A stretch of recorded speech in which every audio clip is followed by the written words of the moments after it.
এক মহিলা ইন্তেকালের পরে পাশের বাড়ি থেকে এক মহিলা এসে তার লাশ ধোয়ানো আরম্ভ করেছে। টয়লেট পরিষ্কার করার পর রানের উপরে হাত লাগিয়েছে, সঙ্গে সঙ্গে হাত গেছে আটকিয়ে।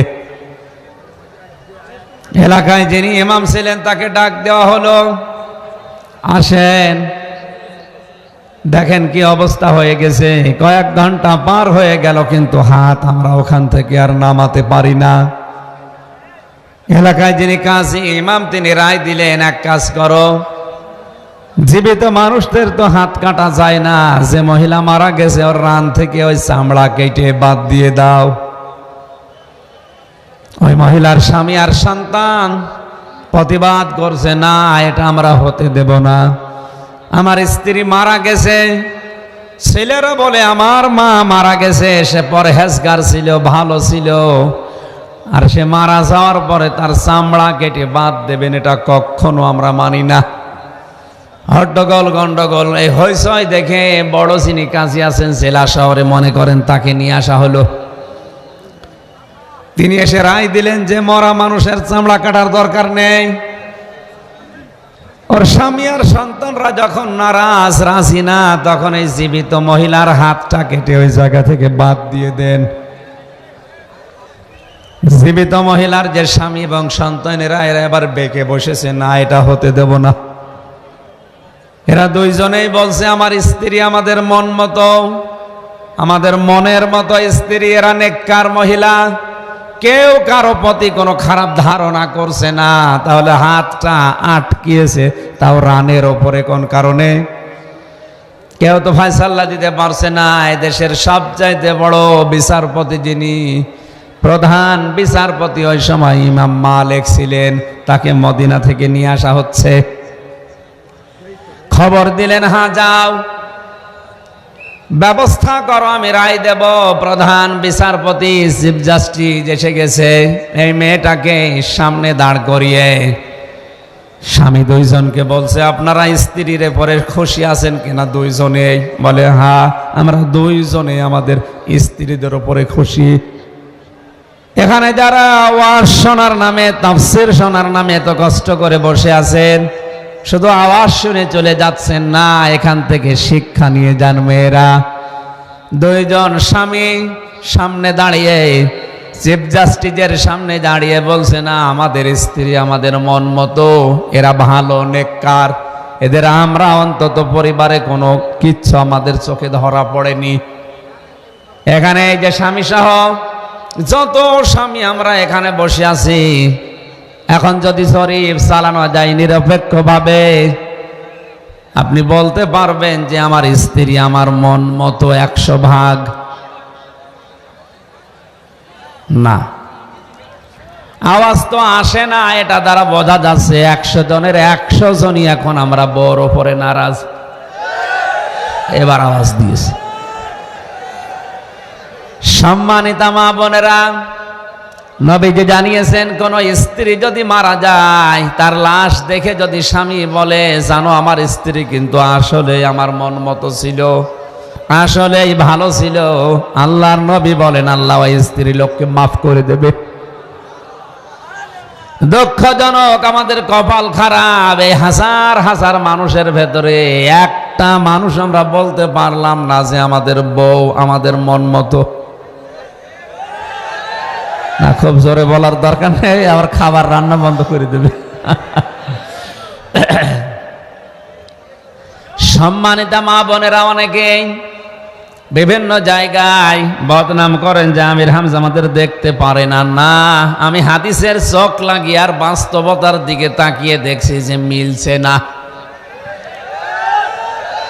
এই মহিলা এবং যে মহিলার হাত আটকিয়েছে, দুইজনের প্রতি তাদের স্বামী খুশি, এজন্য বলছে না মারা গেছে চামড়া কাটতে দেব না, জীবিত আছে হাত কাটতেও দেব না। ইমাম মালিক আসলেন, দুইজনকে দাঁড় করিয়ে স্বামী এবং সন্তানদেরকে একদিকে, পর্দা দিয়ে স্ত্রী লোকদেরকে আর একদিকে, জিজ্ঞাসা করলেন, হে নারী, তোমার হাত কেন আটকিয়েছে, একটু বিস্তারিত বলো দেখি। মেয়েটা কান্না আরম্ভ করছেন। ইমাম মালিক আপনি এদেশের প্রধান বিচারপতি, আপনি যে রায় দিয়ে দেবেন এইটাই ফাইনাল। সত্যি করে বলছি, আমি কিচ্ছু জানি না। আমি তো ভালো মনে করে ওই পাড়া থেকে এসেছিলাম এর লাশ ধোয়াতে। কাপড় তুলে যখন পরিষ্কার পরিচ্ছন্ন করে রানের উপরে হাতটা লাগিয়েছি, অটোমেটিক আমার হাত আটকিয়ে গেছে। আমি কিচ্ছু জানি না, আপনি আমারে মাফ করে দেন। ইমাম মালিক বলে, মহিলা আমার কাছে মাফ চাওয়া দরকার নেই, সত্যি করে বলো। আমার কাছে কিন্তু রাডার আছে কোরআনের হাদিসের।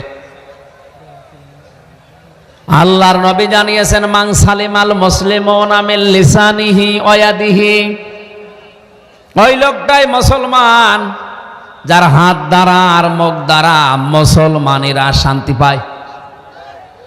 ঠিক আছে এটা? না না, ঠিক নেই। শব্দের দিকে খেয়াল করে বলবেন, মান সালিমাল মুসলিমুনা মিন লিসানিহি ওয়া ইয়াদিহি। আমি বলেছি ওই লোকটাই মুসলমান যে লোকটার হাতের দ্বারা মুখের দ্বারা মুসলমানরা শান্তি পায়। এখানে মানুষের কথা নেই।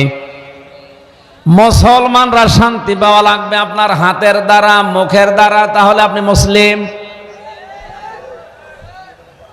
এখানে হাত বলতে ব্যাখ্যা যারা করে হাদিস, তারা ইয়াদুন মানে শুধু এই হাতের কথা বলেননি, তারা বলেছে ক্ষমতার হাত, প্রভাব প্রতিপত্তির হাত, টাকা পয়সার হাত, ক্ষমতার হাত, আইনের হাত, সর্বোপরি এই হাত হতে পারে।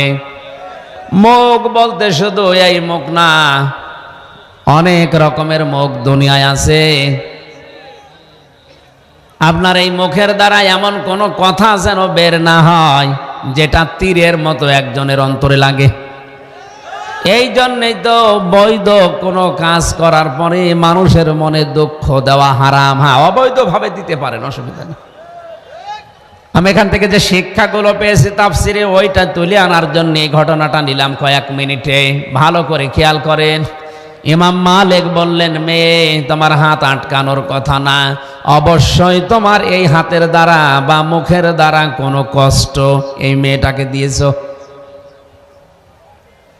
সূরা নিসার 112 নম্বর আয়াত তিনি পড়লেন, অমাই ইয়াকসিব খাতিয়াতান আও ইসমান সুম্মা ইয়ারমি বিহি বারিয়ান ফাকাদ হিতামালা বুহতানা ওয়া ইসমাম মুবিনা। আল্লাহ পাক বলেন, দুনিয়ায় এমন অনেক মানুষ আছে নিজে অন্যায় কাজগুলো করে, নিজে পাপ করে, আর এই অন্যায়টা যখন সংগঠিত হয়ে যায়, একটা নিরপরাধ নিষ্পাপ ভালো মানুষ জানে না কিছু, এমন মানুষের মাথার উপরে দোষটা চাপিয়ে নিজে ভালো সাজে। মালা সে যেন বহন করে নিয়ে বেড়াচ্ছে বহুতানা ওয়া ইসমাম মুবিনা। এই দোষটা দেওয়ার কারণে এই লোকটা যেন প্রকাশ্য পাপের বোঝা বহন করছে। হে নারী, এমন কিছু করেছ হয়তো তোমার হাত দিয়ে বা মুখ দিয়ে যে গুনার কারণে মহান আল্লাহ দুনিয়াতেই তোমাকে ধরে ফেলেছে শাস্তি দেওয়ার জন্য।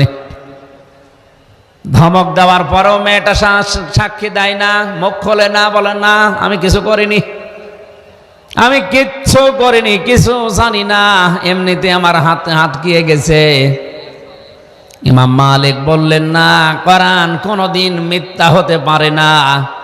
অবশ্যই তুমি এমন কোনো অপরাধ করেছো যেটা বয়ে নিয়ে বেড়াচ্ছ তোমার এই হাতের দ্বারা। ধমক যখন দিয়েছে, মেয়েটা কান্না সুরে বলছে, ইমাম মালিক, হ্যাঁ, এই মেয়েটার যখন লাশ ধোয়ানোর জন্য ময়লা পরিষ্কার করে রানের উপরে হাত দিচ্ছিলাম, হঠাৎ আমার এই মুখ দিয়ে অন্তর দিয়ে আমি একটা ধারণা এই মহিলার উপরে করে ফেলেছিলাম। একদিন দেখি একটা পুরুষকে নিয়ে ঘরের বারান্দা মানে বাড়ির ভেতরে ঢুকতেছে। এখন ওইটা যে কে ছিল আমি জানি না। যে 14 জন পুরুষ মানুষের সাথে মহিলাদের বিবাহ করা হারাম, তার ভেতরে আপন ভাইয়ের ছেলে আছে না নেই? আছে। আপন বোনের ছেলে আছে। এই যে এই সমস্ত ছেলেগুলো যদিও আপনার সাথে পর্দা মেনটেন বলতে হ্যাঁ, মুখমণ্ডল, হাতের কবজি আর পায়ের পাতা খোলা রাখা বাদ দিয়ে পুরা শরীর ঢেকে আপনি তাদের সাথে দেখা সাক্ষাৎ করতে পারেন, কারণ এই ভাইয়ের ছেলে বোনের ছেলে এদের সাথে আপনার বিয়ে জায়েজ নেই। কথা বলেন না কেন? ইমাম মালিক সত্য কথা বলছি এইটা। ওই দিন আমি ওই যে ধারণা করেছিলাম, ওই ধারণাটা হঠাৎ আমার মনে পড়ছিল। লাশ ধোয়ানো আরম্ভ করতে গিয়ে এই মেয়েটার উপরে খারাপ ধারণাটা নিয়েছিলাম। জিজ্ঞাসা করে ওনার স্বামীকে, ওই দিন অমক সময় বাড়িতে ওনার সাথে প্রবেশ করলো কে ওটা? বারবার আমার মনে হচ্ছিল যে তুমি তো উপরে ভালোই মানুষ দেখা যায়, কিন্তু ভেতরে গোপনে কি করো? ওর স্বামী আর সন্তান তো দাঁড়িয়ে আছে। জিজ্ঞাসা করেছে অমুক সময় ওটা কে প্রবেশ করেছিল? স্বামী আর সন্তান দুইজনেই সাক্ষী দিচ্ছে ওটা ওনার ভাইয়ের ছেলে, আপন ভাইয়ের ছেলে। ফফর সাথে ঘরে যাবে, বাড়িতে যাবে, কোনো অপরাধ আছে? বলেন। আন্দাজে একটা দোষ তার উপরে চাপিয়ে আমার এই যে নিক্ষেপ করেছিলাম, আমার এই তীরটা, এই কারণে মহান আল্লাহ আমার হাত আটকিয়ে দিয়েছে মনে হয়। মহিলা যখন আর নড়তে পারে না, ইমাম মালিক ডাক দিয়ে বলছে তোমার শাস্তি কোরআনে বর্ণিত সূরা নূরের 4 নম্বর আয়াত, যাও ওয়াল্লাযীনা ইয়ারমুনাল মুহসানাতি সুম্মা লাম ইয়াতু বিআরবা'তি শুহাদা ফাজলিদুহুম 80 জালদা ওয়ালা তাকবালু লাহুম শাহাদাতান আবাদা। আল্লাহ পাক বলেন, কোন মানুষ যদি নিরপরাধ মুহসিনা নেককার চরিত্রবান কোন নারীর প্রতি জেনা, ব্যভিচার, ধর্ষণ এরকম কিছুর তহমত লাগায়, যদি প্রমাণ হিসাবে 4 জন সাক্ষী জোগাড় করতে না পারে, দুনিয়াতে ওই মানুষের জন্য শাস্তি 2টা। 1 নম্বরে 80টা বেত্রাঘাত করা লাগবে চামড়ার চাবুক দিয়ে। 2 নম্বরে কোনোদিন বেঁচে থাকতে তার সাক্ষী আর গ্রহণ করা হবে না। বাংলার মুসলমানের আমি আয়াতটা পড়ে এটাই প্রমাণ করতে চাই। ইমাম মালিক রহমতুল্লাহ আলাইহি ওই দিনেই মহিলার উপরে যে শাস্তি, যে আয়াত দিয়ে যে বিধানটা জারি করেছিলেন, বাংলাদেশের সংসদে যদি সূরা নূরের এই 4 নম্বর আয়াতটা কায়েম থাকতো, যদি পাশ হয়ে থাকতো, জেলখানার 100 জনের 70 জন মানুষ এমনিতেই বের হয়ে যাওয়ার কথা। কারণ অধিকাংশ মানুষকে দেখলাম এই 3টা বছরে, আমার যে বাস্তবতা, আমার যে অভিজ্ঞতা, ধর্ষণ মামলা দিয়েছে পাশের বাড়ির সলিমদ্দিও কিচ্ছু জানে না। ধর্ষণ কি ও তাও বোঝে না, আন্দাজে রাগারাগি আছে, মামলা দিয়েছে নিজের মেয়ে দিয়ে, নাতি দিয়ে। বলেন নাউজুবিল্লাহ। বগুড়ার একটা লোককে পেয়েছিলাম, আর 4.5 বছর আছে। 7 বছরের একটা বাচ্চাকে ধর্ষণের মামলা দিয়ে তাকে টাকা চেয়েছিল, টাকা দেয়নি। এখানে নিজের নাতির বয়সে একটা মেয়েকে তার উপরে চাপিয়ে এই 10টা দিয়ে আজ 4.5 বছর তার ছেলে রেখে দিয়েছে। এদেশে যদি ধর্ষণ মামলা কারো নামে হয়, যে সিস্টেম চলছে, যদি মনে করেন যে ডিএনএ পরীক্ষা করলে হয়ে যাবে, আর পরীক্ষা নিরীক্ষা তো দূরের কথা, এ পরীক্ষা শেষ হয়ে আসতেই লাগবে আপনার 5 বছর। বিনা কারণে থাকবেন।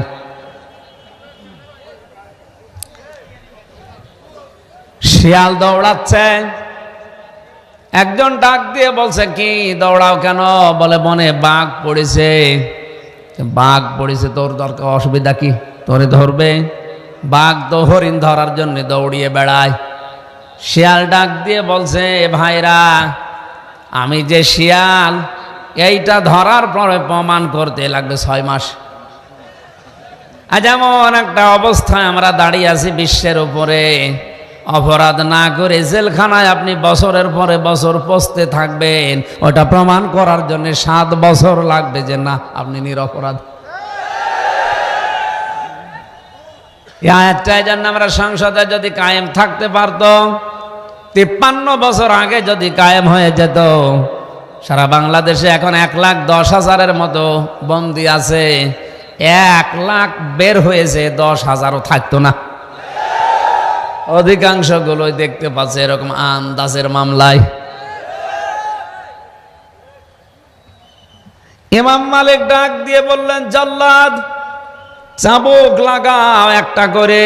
৭৯টা হয়ে গেছে, কিন্তু হাত খোলে না। জল্লাদ বলছে, আপনি কি বলেন হুজুর? কোরআন দিয়েই তো বিচার করলেন, আর একটা মাত্র চাবুক বাকি আছে, কিন্তু হাত তো খোলে না। ভুল হয়ে গেল নাকি? ইমাম মালিক ডাক দিয়েছে, জল্লাদ না, আমি যে কোরআনের আয়াত পড়ে বিচার করছি, এ কোরআন আমি 100% বিশ্বাস করি। وتمت كلمة ربك صدقا وعدلا لا مبدل لكلماته وهو السميع العليم। সূরা আনআমের 115 নম্বর আয়াতে আল্লাহ জানিয়েছেন, হে নবী, আপনাকে যে কালাম দিয়েছি, পুরা কোরআনের সব কয়টা কথা সত্য কথা। কারণ আপনার রবের কালাম সত্য দিয়ে পরিপূর্ণ, এটা ইনসাফ দিয়ে পরিপূর্ণ, ন্যায় বিচার দিয়ে এটা সমৃদ্ধ করা, এবং কোনদিন আপনার রবের কালেমা রদ বদল পরিবর্ধন সম্ভব না। জোরে বলেন সুবহানাল্লাহ।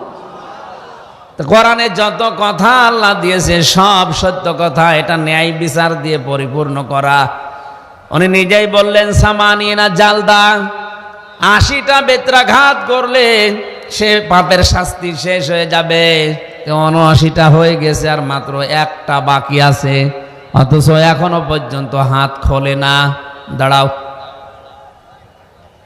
তুমি আবার আল্লাহর নাম নিয়ে বিসমিল্লাহির রহমানির রহিম বলে একেবারে বাকি চাবুকটা ছেড়ে দিবা। জাল্লাদ আল্লাহর নাম নিয়ে বিসমিল্লাহির রহমানির রহিম বলার পরে চাবুক মারতে দেরি, হাত চট করে খুলে যেতে দেরি হয়নি। আমি শুধু সুবহানাল্লাহ বলার জন্য না, একজন নিরপরাধ মানুষের উপরে আন্দাজে ধারণা করলে যদি এ পাপের শাস্তি আল্লাহ দুনিয়াতে দিয়ে ফেলে, আমার তো মনে হয় আজ যদি এরকম কোন ব্যবস্থা দেখানো যেত, আমাদের অনেকের জীবনে এই সতর্কবাণী দেখার পরে আমরা একেবারেই ফেরেশতা হয়ে যেতাম। এজন্য মানুষের উপরে খারাপ ধারণা করা, মানুষের উপরে মিথ্যা তহমত দেওয়া, যে লোকটা দোষ করে না এরকম লোককে দোষী বানিয়ে কষ্ট দেওয়া, এটা কোরআনে কারিমের নির্দেশ। হারাম, হারাম এবং হারাম। এটা 3 বার বললাম কেন? কোন জিনিসকে আপনি হারাম জানলেন, মানুষের উপরে তহমত দেওয়া, দোষ দেওয়া, গীবত করা হারাম। এটা জানার পরেও যদি কেউ বৈধ মনে করে ওর ঈমান চলে যাবে, নষ্ট হয়ে যাবে।